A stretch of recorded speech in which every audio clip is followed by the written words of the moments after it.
आज बाप दादा बोले, मीठे बच्चे, तुम रूहानी ब्राह्मणों का आपस में बहुत बहुत प्यार होना चाहिए। आपस में मिलकर के राय निकालो। कौन सी? कैसे सभी को सत्य बाप का परिचय दें। रोज की मुरली में भिन्न भिन्न प्रकार से बाप का परिचय देना जरूरी है और कैसे कैसे दें। कभी ब्रह्मा बाबा को सहज रीति से सिद्ध कर रहे हैं, कभी निराकार को सहज रीति से सिद्ध कर रहे हैं। तो आज के मुरली का प्रश्न है, बच्चे किस निश्चय के आधार पर अपना भाग्य ऊंचा बना सकते हैं? उत्तर, पहले पहले बुद्धि में जब ये निश्चय बैठे कि यहाँ पढ़ाने वाला स्वयं परमात्मा है, उनसे ही हमें ये सौभाग्य लेना है। तब पढ़ाई पर जब ये निश्चय बैठे, तब ही पढ़ाई पढ़े, तब ही पढ़ाई रोज पढ़ते रहे और अपना सौभाग्य ऊंचा बना सके। बाप की श्रीमत है, बच्चे तुम्हें किसी भी हालत में रोज पढ़ना ही है। अगर क्लास में नहीं आ सकते हैं तो भी घर में मुरली पढ़ो जरूर। है न सभी ऐसे रोज के पढ़ने वाले? अपने आप को से पूछ के अपने को पक्का कराते रहे।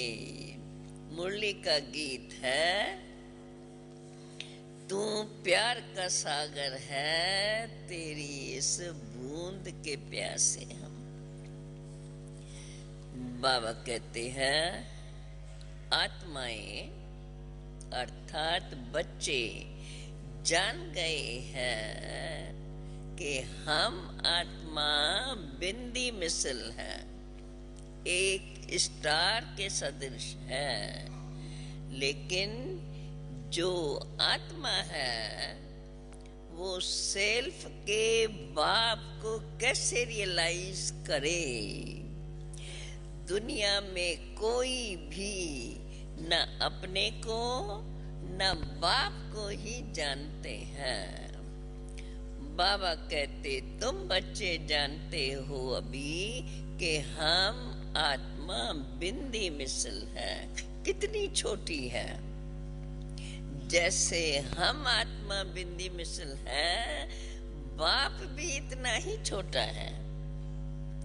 आत्मा से परमात्मा बाप कोई बड़ा नहीं है।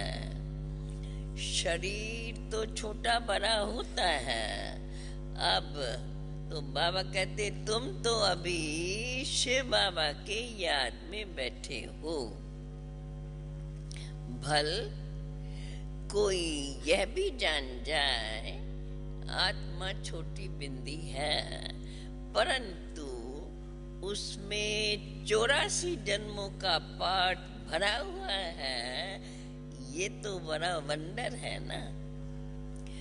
जब तक आत्मा शरीर का आधार न लेवे, तब तक तो पाठ बजा ही नहीं सकती है। वैसे परमात्मा भी हम आत्मा के सदृश छोटा ही है, परंतु जब रूप एक जैसा छोटा ही है, फिर भी परमात्मा को बाप क्यों कहा जाता है? रूप उनका छोटा है, आत्माओं सदृशी है, फिर भी उनको बाप क्यों कहा जाता है? क्या सोचेंगे? बाप उनको क्यों कहा जाता है? बाबा कहते हैं, क्योंकि वो सदा ही पावन है। तो यह परमात्मा को न जानते, देखो सभी मनुष्य ये बात न जानते हुए भी परमात्मा को याद करते हैं, और याद करते हैं तो बाप भी मानते हैं। जैसे तुम बच्चे समझ से याद करते हो, वैसे वो भी याद करते हैं परमात्मा हमारा बाप, हम सब एक बाप के बच्चे हैं, वो भी याद करते हैं। देखो इतने जो सब भगत हैं, सबका भगवान एक है, जिसको ही तो पतित पावन कहा जाता है। तो पतित तो अनेक हैं और पतित पावन एक ही है, तो पतितों को आके पावन बनाता है, इसलिए, और सदा ही वो पावन है, इसलिए उनको बाप मानते हैं। पतित तो अनेक है और पतित पावन एक। साधु संत महात्माएं भी तो उनको गॉड फादर ही कहते हैं, तो सबका बाप ठहरा ना। फादर को पतित से पावन बनाने के लिए फिर आना भी जरूर है। पावन बनने का उपाय बाप ही आके बताते हैं, और कोई भी बता नहीं सकता, क्योंकि आत्मा पर जो पापों का बोझा चढ़ा हुआ है, हम तो सिर्फ लिख दें। बाबा कहते हैं पापों का बोझा जो चढ़ा हुआ है, बाप ही आकर के उसको भस्म करने का रास्ता बताते हैं। तो बाबा ने बताया हम जो सिर्फ लिख देते हैं बी होली, परंतु ऐसे स्लोगन लिखने से कोई फायदा नहीं, क्योंकि बाहर वाले तो समझ न सके। बाकी तुमको तो पूरा समझाया हुआ है, तुमको तो स्लोगन की दरकार भी नहीं है। इसका अर्थ भी होली, इसका अर्थ तो यही है पवित्र बनो, बाप को याद करो। जब तक किसको पूरा समझाया नहीं जाए, तब तक तो वो इस स्लोगन का कुछ भी अर्थ समझ न सके। योग में रहने से ही तो पवित्र बन सकते हैं। जो पवित्र बनते हैं उनको कहते हैं हिज होलीनेस। तो ये टाइटल पवित्रता का है। सन्यासियों को होली कहते हैं, क्योंकि विकार में नहीं जाते हैं। भल वो पवित्र रहते हैं, परंतु याद फिर भी ब्रह्म को करते हैं। याद ब्रह्म को करते हैं, और जन्म तो फिर भी विकारियों के पास लेना पड़ता है। बाबा कहते हैं तुम बच्चों को कहा जाता है पवित्र रहो और शिव बाबा को याद करो। सन्यासी अपने को कर्म सन्यासी कहलाते हैं, परंतु बाबा कहते हैं कर्म का सन्यास तो होता ही नहीं है। कर्म सन्यास तो तब हो जब ये देह न हो। देह के बिगाड़ तो परम धाम में रह ही नहीं। देह के बिगाड़ तो परम धाम में रहते ही हैं। तो वो इसलिए देह के बिगाड़ तो परम धाम में रहते ही हैं, परंतु यहाँ जब देह साथ में है तो कर्म का सन्यास कैसे हो सकता है। तो बाबा कहते ये कहना भी झूठ है। वो कहते हैं उनका सन्यासियों का क्या कहना है, क्यों ऐसे कहते हैं। वे कहते हैं गृहस्थी कर्म करते हैं, वो हम कर्म नहीं करते हैं। गृहस्थियों के कर्म तो बहुत है, यज्ञ तप तीर्थ आदि करते हैं, वो तो यज्ञ तप तीर्थ आदि तो सन्यासी भी करते हैं, परंतु अंतर सिर्फ ये है कि गृहस्थी कमाई करते हैं और कमाई करके फिर खाना स्वयं ही अपने घर में पकाते हैं। सन्यासी ये नहीं करते हैं।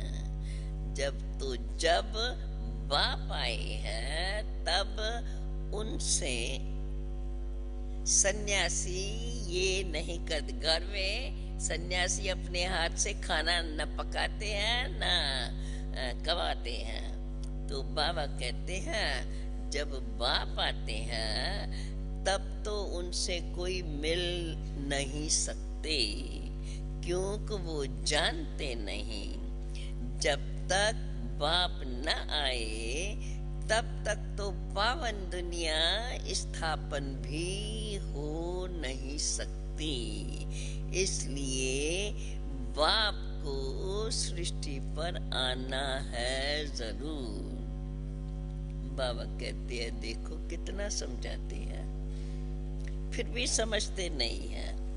कई बच्चे समाचार अपना लिखते हैं कि बाबा बहुत आते हैं, इतने इतने आए।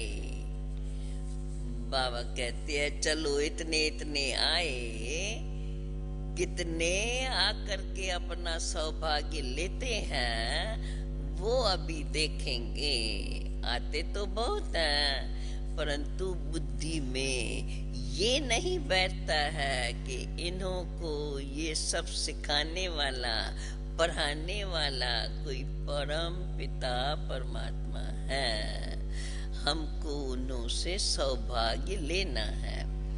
बाबा तो बच्चों का रजिस्टर भी देखते हैं, क्लास के प्रेजेंट मार्क का, अथवा जो आते हैं कोई मास में 8-10 दिन भी आते हैं, कोई नहीं भी आते हैं, तो वो नहीं लिखते हैं। अगर कोई नहीं आता है तो वो मुरली पढ़ता है या नहीं ये भी नहीं लिखते हैं। बाबा कहते हैं किसी भी हालत में रोज मुरली जरूर पढ़नी चाहिए। देखो जैसे जप साहिब सुखमनी छोटी छोटी बनाते हैं, इसलिए समझते हैं कोई को भी हाथ में होंगी तो कैसे भी पढ़ सकते हैं। तो तुम बच्चे समझते हो उस पढ़ने से क्या प्राप्ति होंगी। भले सुखमनी और ये सब पढ़ते हैं, परंतु उनको प्राप्ति क्या हुई, होंगी क्या वो भी नहीं जानते, और हुई क्या कुछ भी नहीं। करके थोड़े समय के लिए जब तक पढ़ते हैं उनको याद करेंगे तो बुद्धि ठीक रहेंगी, परंतु बाप से कोई मिल ही नहीं सकते। फिर जब बाप से मिल नहीं सकते, बाप को जानते नहीं, याद नहीं करते, तो फिर तो विकारों में फंस जाते हैं। फिर उनसे भले पढ़े भी उनसे कोई प्राप्ति तो हुई नहीं। इसलिए कहा गया है विनाश काले विपरीत बुद्धि। तो बरोबर अब विनाश का समय है और कोई भी परमात्मा को तो जानते ही नहीं। कहते भी है खुद कि हम रचता और रचना के आदि मध्य अंत को नहीं जानते हैं। बाबा कहते हैं परंतु ड्रामा के आदि मध्य अंत को जानना तो चाहिए ना। तो तुम्हें बाप समझाते हैं आद क्या है और अंत क्या है। कलयुग है अंत और सतयुग है आद। तीनों काल तीनों लोकों को अच्छी रीत से समझना है। तीन लोक कौन से हैं? स्थूल लोक, सूक्ष्म लोक और मूल वतन।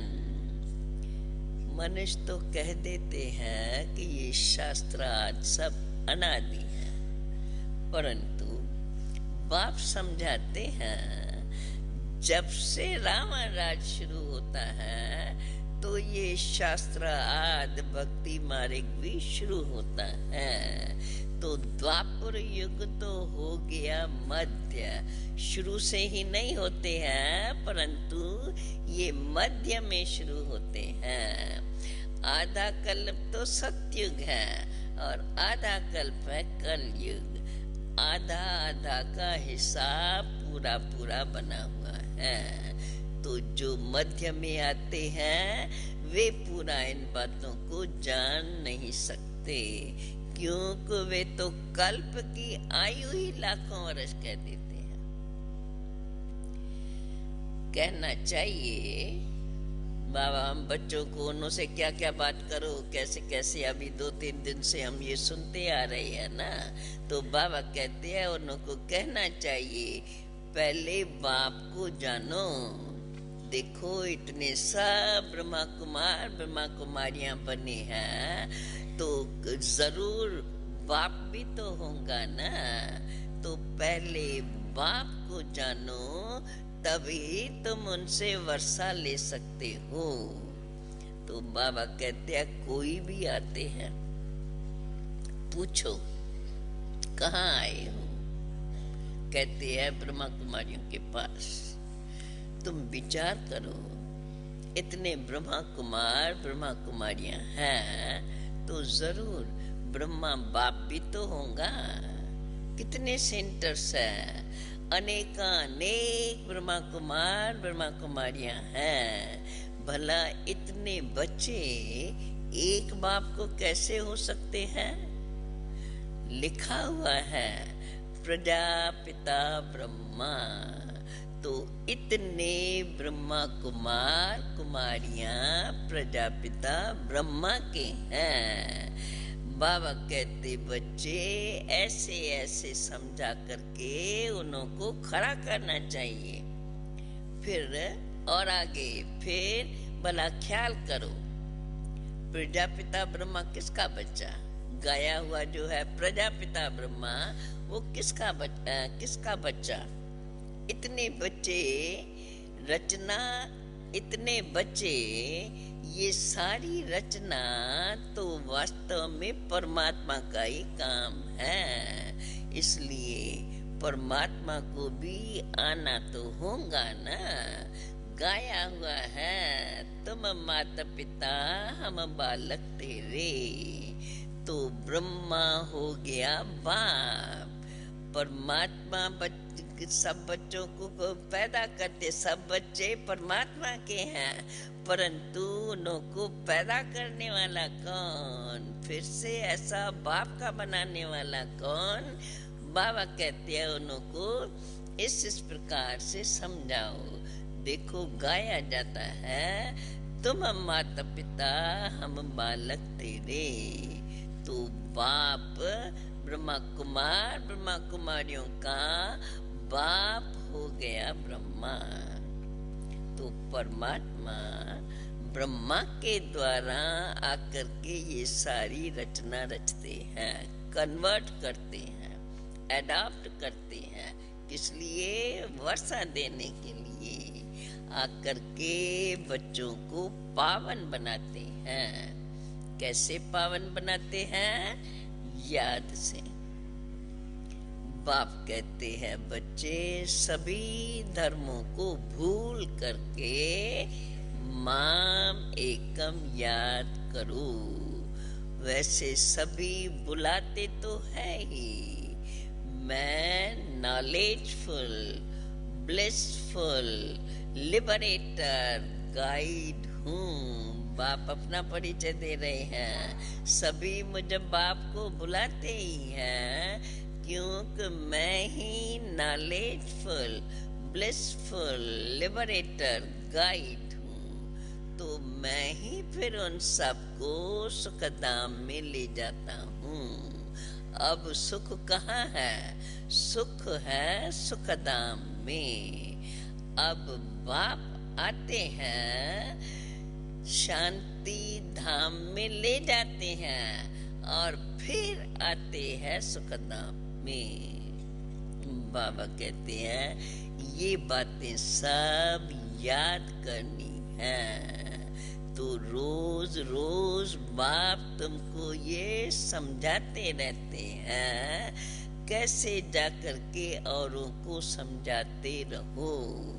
ये सब पॉइंट्स बुद्धि में अच्छी रीत होनी चाहिए।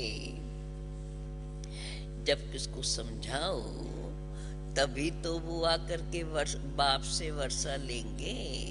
तो बच्चों को मेहनत करनी चाहिए, परंतु मेहनत करे कौन?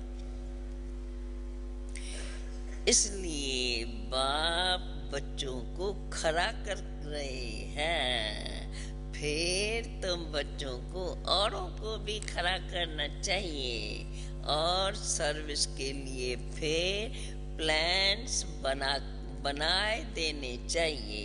देखो जैसे मिलिट्री के बड़े बड़े कमांडर्स आपस में मिलते हैं ना, यहाँ भी तुम बच्चों को आपस में मिलना चाहिए। फिर बाबा ने क्या कहा होगा? परंतु बाप तो बच्चों को हर प्रकार की शिक्षा देते रहते हैं, परंतु क्या करें, आपस में मिलते नहीं हैं। वास्तव में तुम ब्राह्मणों का आपस में बहुत बहुत प्यार होना चाहिए। कोई राय जरूर निकालनी चाहिए, कैसे किसको समझाएं। अब कैसे समझाएं, क्या समझाएं? फिर से बाबा ने दूसरी बातें हमें याद करने को दी है। देखो लक्ष्मी नारायण के कितने मंदिर हैं, तो मंदिर बनाने वालों से जाकर मिलना चाहिए। आपने ये मंदिर बनाए हैं, परंतु जानते हो इन्होंने ये राज कैसे पाया और फिर गमाया कैसे? श्री कृष्ण का चित्र बहुत अच्छा है। इसमें 84 जन्मों की कहानी बड़ी अच्छी लिखी हुई है। सिर्फ ये चित्र, कृष्ण का चित्र 84 जन्मों का है, जो हाथ में गोला है और उसमें ये लिखा हुआ है। बाबा कहते हैं सिर्फ ये चित्र बड़ा बनाना चाहिए। बाबा कहते हैं कोई भी आवे तो युक्ति से पूछना चाहिए, आपने गीता पढ़ी है? फिर भला बताओ गीता का भगवान कौन है? ऐसे युक्ति से समझाना चाहिए। कहते हैं ना, तुम माता पिता हम बालक तेरे, तो यह ब्रह्मा माता हो गई। उनके साथ संबंध तो रखना चाहिए। अगर उनसे प्यार गया तो खेल खलास, फिर तो छोड़ के चले जाएंगे। फिर तुम्हें वर्षा कैसे मिलेगा?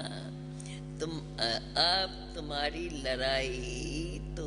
तुम्हारी लड़ाई पुराने दुश्मन से है। पुराना दुश्मन कौन है? बाबा कहते हैं कोई को मालूम ही नहीं कि रावण से भी कोई युद्ध होती है। कहते तो हैं सच की नाव डोलेंगी परंतु डूबेगी नहीं। तो देखो हिलती कितनी है। दूसरे सत्संगों में तो हिलने की बात नहीं, पक्का निश्चय नहीं तो निश्चय संशय, कभी चलते कभी हाथ छोड़ देते। तो बाबा कहते हैं देखो हिलते कितने कैसे हैं। यहाँ तो माया से युद्ध है और सत्संगों में तो ये बात ही नहीं है। जब तक यहाँ बाप को नहीं समझा है तब तक भले लिख करके भी देवे, परंतु कहेंगे वो कंठी वाला तोता नहीं बना है। जंगली तोता आया, सुना, फिर गया। अल्लाह को समझना है। बाकी ऐसे बिरजा तो अनेक आती रहेंगी। राजाई के लिए भी तो कोई खड़ा होना चाहिए। बाबा हम बच्चों को ये चुस्त कर रहे हैं, कैसे तुम्हें खड़ा होना है। बत्ती पर लाइट पर फिदा हो जाए, ये तो बड़ा मुश्किल होता है। शुरू की मुरलियां हैं। अभी आज की मुरली छोटी है, इसलिए इसमें दूसरी मुरली भी है। इसी मुरली को पूरा करते बाबा ने कहा है, अच्छा मीठे मीठे सिकील दे बच्चों प्रेत, मात पिता बाप दादा का याद प्यार और गुड मॉर्निंग। रूहानी बाप की रूहानी बच्चों को नमस्ते। रूहानी बच्चों की रूहानी बाप को नमस्ते।